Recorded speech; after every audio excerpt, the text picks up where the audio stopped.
అమ్మా బైరెడ్డి ఇప్పుడు శ్రీరెడ్డిని ఎవరు గుర్తించట్లేదు అంటున్నారు. మంచి పాయింట్. అర్థమైంది. ఆవిడ తపన, ఆవిడ తాపత్రం నాకు తెలిసింది. ఇప్పుడు బైరెడ్డి కూడా వయసులో ఉన్నాడు, పొరకలు వేస్తున్నటువంటి వయసు, ఉత్సాహమైనటువంటి ఉత్సుకతతో కూడినటువంటి వయసు. కాబట్టి నువ్వు ఎలాగో వన్ సైడ్ లవ్ కాబట్టి ఒకసారి ప్రపోజ్ చేయి, వెళ్ళు బైరెడ్డి సిద్ధార్థ రెడ్డి దగ్గరికి వెళ్ళు. అతను కూడా పట్టేసుకుంటారు. అతనికి ఏముంది ఇప్పుడు, ఇద్దరు కలిసి ఒకరినొకరు అర్థం చేసుకోవడమే నిజమైనటువంటి పరమార్థం. ఇప్పుడు వైఎస్ఆర్సీపీ వెళ్ళి బైరెడ్డిని పిలిపించుకొని ఇద్దరు మాట్లాడుకొని ఏమ్మా ఏంది పరిస్థితి ఏంది అనుకుంటే వాళ్ళ ఇష్టాలు వాళ్ళవి. అందరికీ వచ్చారు, అందరికీ సంతోషం. ఓం నమో వెంకటేశాయ. జై శ్రీరామ్.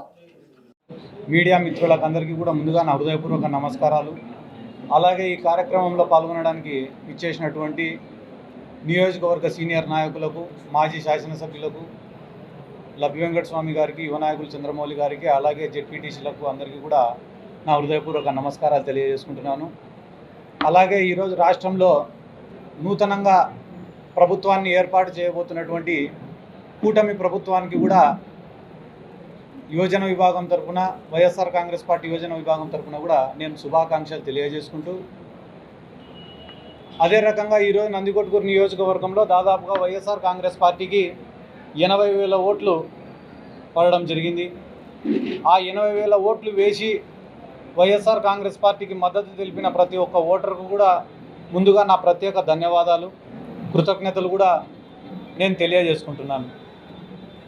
ఒక ముఖ్యమైన విషయం నేను ఈరోజు చెప్పదలుచుకునేది ఏమంటే గాన, నేను రాజకీయాల్లోకి వచ్చి దాదాపుగా 11 సంవత్సరాలు అయింది. ఈ 11 సంవత్సరాలలో దాదాపుగా ఒక 5 సంవత్సరాలు ఏ పార్టీలో లేకుండా వ్యక్తిగతంగా నేను రాజకీయం చేసిన, ఆ తర్వాత ఒక 6 సంవత్సరాలు వైఎస్ఆర్ కాంగ్రెస్ పార్టీలో ఉండి నేను రాజకీయం చేసిన.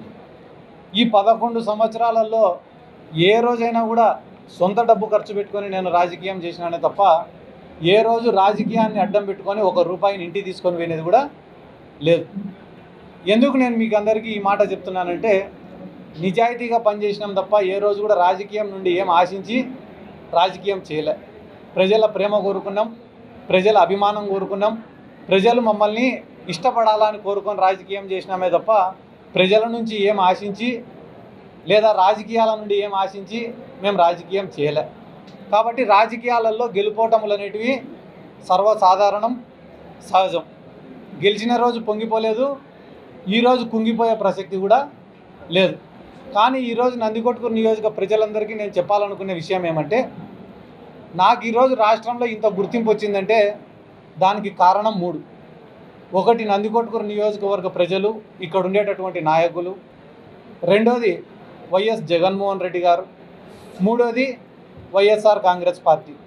నాకు ఇంత గుర్తింపు ఇచ్చిన ఈ 3 కోసం, అంటే ఒకటి నందికొట్కూరు కోసం, రెండోది జగన్మోహన్ రెడ్డి గారి కోసం, మూడోది వైఎస్ఆర్ కాంగ్రెస్ పార్టీ కోసం నా ఆఖరి శ్వాస వరకు నేను పోరాడతానని చెప్పి ఈ సందర్భంగా నేను గట్టిగా చెప్తున్నా. ఎందుకంటే నేను కూడా అనుకునేవాడిని మనసులో, చాలామంది నాయకులపై జగన్మోహన్ రెడ్డి గారికి దగ్గరగా కూర్చొని మాట్లాడుతుంటే నాకెందుకు ఈ అవకాశం రావడంలే, అంటే నేను పార్టీ కోసం కష్టపడి పనిచేస్తే జగన్మోహన్ రెడ్డి గారికి ఇంకా కొంచెం దగ్గర కావచ్చు, ఎప్పుడు కూడా ఇట్లా ఆలోచించేవాడిని. కానీ చాలామంది పార్టీలలో సీనియర్ నాయకులు ఉంటారు, వాళ్ళకి ఎక్కువ ప్రాధాన్యతలు ఉంటాయి, వాళ్ళు చెప్పిన మాటకే ఎక్కువ వాల్యూ ఉంటుంది. కానీ ఇప్పుడు ప్రతిపక్షంలోకి వచ్చినాం కాబట్టి ఇప్పుడు ఈ 5 సంవత్సరాలు నేను కష్టపడతా. అది యోజన విభాగం తరఫున కావచ్చు, పార్టీ కోసం కావచ్చు, పార్టీ సిద్ధాంతాల కోసం కావచ్చు, పార్టీ కార్యకర్తల కోసం కావచ్చు, నా వంతుగా గడిచిన 11 ఏళ్ళు కష్టపడిన దానికన్నా రెట్టింపు కష్టపడతా. అది దేనికోసం అంటే, ఒకటి నందికొట్కూరు నియోజకవర్గానికి పనిచేయడం కోసం, ఇక్కడ ఉన్న కార్యకర్తల్ని కాపాడడం కోసం, మూడోది జగన్మోహన్ రెడ్డి గారికి దగ్గరగా ఉండి పనులు చేయడం కోసం. ఈ 3 కోసం చాలా కష్టపడి పని చేస్తానని చెప్పి ఈ సందర్భంగా ప్రతి ఒక్కరికి కూడా తెలియజేసుకుంటూ, అదే రకంగా ఈరోజు రాష్ట్రంలో ఎన్నో చోట్ల వైఎస్ఆర్ కాంగ్రెస్ పార్టీ నాయకులపైన, వైఎస్ఆర్ కాంగ్రెస్ పార్టీ యోజన విభాగం నాయకులపైన తెలుగుదేశం పార్టీ వాళ్ళు దాడులు చేస్తున్నారు. ఆ దాడులను కూడా నేను తీవ్రంగా ఖండిస్తున్నా. ఎందుకంటే ఇవన్నీ మేము ఊహించనేటివి కాదు, మేము కొత్తగా చూస్తానేటివి కాదు. కానీ ఒక బాధాకరమైన విషయం ఏమరా అంటే వైఎస్ఆర్ కాంగ్రెస్ పార్టీ అధికారంలో ఉన్నప్పుడు ఏ ఒక్క దాడి కూడా మేము చేయలేదు. ముఖ్యంగా ఈ నందికొట్కూరు నియోజకవర్గంలో మీరే చూసుకోండి, తెలుగుదేశం పార్టీ వాళ్ళపైన అక్రమ కేసులు కానీ, తెలుగుదేశం పార్టీ వాళ్ళపైన దాడులు కానీ వైఎస్ఆర్ కాంగ్రెస్ పార్టీ ఏ రోజు కూడా చేయలే. కానీ ఈరోజు అధికారంలోకి వచ్చి రాకముందే ఇక్కడ ఉన్న ప్రజలను భయపించాలా, నాయకులను భయపియాలా, వైఎస్ఆర్ కాంగ్రెస్ పార్టీ వాళ్ళని భయపియాలా, ఇక్కడ ఉన్న వ్యాపారాలన్నీ లాక్కోవాలా, కాంట్రాక్టర్లను బెదిరించాలా, జరుగుతున్న వర్కులను ఆపాలా, ఇటువంటి ఉద్దేశాలతో కొంతమంది వ్యవహరిస్తున్నారు. కాబట్టి ఇవన్నీ కూడా మంచిది కాదు. ఆ పద్ధతి మార్చుకోవాలా. ఎందుకంటే కానీ ఒకవేళ ఇదే పునరావృతం అవుతుందని అనుకుంటే కానీ ప్రజల్లోనే తిరుగుబాటు అనేది ఖచ్చితంగా మొదలవుతుంది. ఆ రోజు వైఎస్ఆర్ కాంగ్రెస్ పార్టీ కార్యాచరణ కూడా చాలా బలంగా ఉంటుంది. ఈరోజు ముఖ్యంగా మీకు అందరికీ మరొక ముఖ్యమైన విషయం ఏమరా తెలియజేసుకునేదంటే, నా శక్తికి మించి, నాకు ఎటువంటి ప్రోటోకాల్ లేకపోయినప్పటికీ నా శక్తికి మించి కార్యకర్తల కోసం పనిచేసిన, కార్యకర్తలను ఆదుకునే వైఎస్ఆర్ కాంగ్రెస్ పార్టీ కోసం పనిచేసిన. ఈరోజు కొడాలని అనేవాడు అన్నా మొత్తం చూడు, మొత్తం ఉన్నాయి అర్థమైంది. ఇదిగో నీ ఆవేదన నాకు తెలుసు. ఈరోజు టీడీపీ జనసేన గెలిచిందంటే అదే వాళ్ళు అంతా అయిపోయినా ఇంత జరిగినాక కూడా బయటకు వచ్చి మాట్లాడతారు. ప్యాలెస్ లో జరిగింది ఏమి లేదు, అది దాని ఒక అద్భుత కట్టడం అని చెప్పి చెప్తా ఉన్నారు. కానీ నిజంగా ఇంకా వాళ్ళకి బుద్ధి వచ్చింది అనుకుంటారా అనుకుంటారా? మీ ఒపీనియన్ ఎవరికి? ఇప్పుడు ఉన్నటువంటి వైసీపీ నాయకులు కావచ్చు, రోజా గారికి, ఎందుకంటే వాళ్ళే ఫస్ట్ మాట్లాడేది. వైసీపీ నాయకులకి బుద్ధి లేదు. బుద్ధి ఉంటే బుద్ధి వస్తుంది వాళ్ళకి. పడాల నానికి కానీ, పేరు నానికి కానీ, వల్లభనేని వంశీకి కానీ, ఇక్కడ చూస్తే మా నెల్లూరు గాడిద అనిల్ కుమార్ యాదవ్ కానీ, బొత్స సత్యనారాయణ కానీ, అది చేసినది ఆయనకి కానీ, ఎవ్వరికి కూడా ఏ రోజుడికి బుద్ధి రాదు, బుద్ధి లేదు. వాళ్ళు బుద్ధి నేర్చుకోరు. బుద్ధి ఉన్నవాడెవడు వైఎస్ జగన్మోహన్ రెడ్డి ప్రభుత్వంలో ఉండడు. బుద్ధి లేని వాళ్ళే వైఎస్ జగన్మోహన్ రెడ్డి ప్రభుత్వంలోనే ఉంటారు. వాళ్ళు ఎప్పటికీ తెలుసుకోరు. ఒకటి గుర్తుపెట్టుకోండి, మనం రోబో ఫస్ట్ పార్ట్ చూసాం, రోబో 2.0 చూసాం. చిన్న రోబోలు వస్తాయి అంటే కదా అని, అదేనా 2.0. ఆ చిన్న రోబోలే ఈ పేరు నాని, కొడాల నాని, వల్లభనేని వంశీ, మిథున్ రెడ్డి, వైవి సుబ్బారెడ్డి, బొమ్మన కరుణాకర్ రెడ్డి, అనిల్ కుమార్ యాదవ్, ఇక్కడ చూస్తే విడుదల రజని, వీళ్ళందరూ దోరపూడి చంద్రశేఖరు, రోజా, వీళ్ళందరూ ఎవరంటే రోబో. పెద్ద రజనీకాంత్కి చిన్నవి ఉంటాయి చూడు, వీళ్ళందరూ. అతని బుద్ధి